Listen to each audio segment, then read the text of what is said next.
ただいま紹介いただきました横手市長の高橋大と申します。大使の皆様、ようこそ横手市においでくださいました。横手市民を代表いたしまして歓迎をいたします。横手市は農業が盛ん、おいしくて安全な米や野菜、果物が私たちの自慢でございます。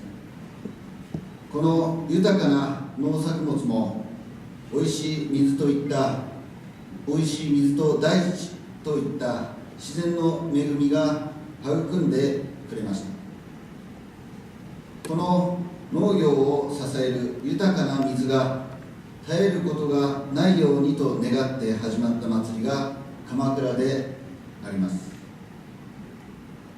400年の昔から続くこの冬の祭りを私たちは大切にしてきました。この度皆様に鎌倉にお越しいただき心から歓迎をいたします。今年は皆様を歓迎するように例年の3倍を超える雪が降りました。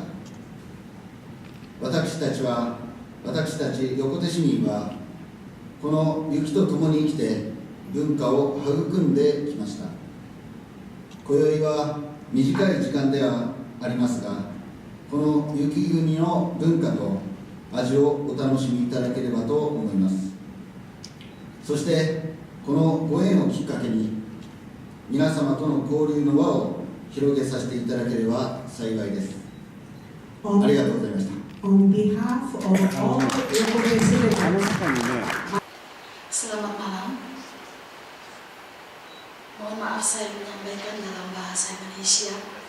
Yang pertama saya atas nama Indonesia juga dari Nusa Tenggara Timur, kami menyampaikan terima kasih yang sebesarnya kepada Bapak Wali Kota Yokote yang telah mengundang kami pada malam hari ini untuk makan malam bersama.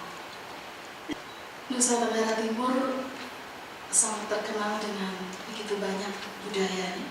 Salah satunya adalah permainan musik sasando yang mungkin pernah dimainkan pada tahun yang lalu di tempat ini juga. Untuk itu sebagai ungkapan rasa terima kasih kami dari Nusa Tenggara Timur, kami ingin mempersembahkan lagu dengan beriramakan musik sasando, dan sekaligus juga kami ingin menyampaikan terima kasih yang sebesarnya atas undangan untuk mengikuti festival Kamakura di tempat ini. Dan suatu saat kami ingin mengundang juga Bapak Wali Kota Yokote untuk datang ke Nusa Tenggara Timur. Terima kasih untuk melihat kami memiliki komodo yang sangat terkenal. Mungkin nanti bisa dijelaskan tentang komodo. Terima kasih, selamat malam.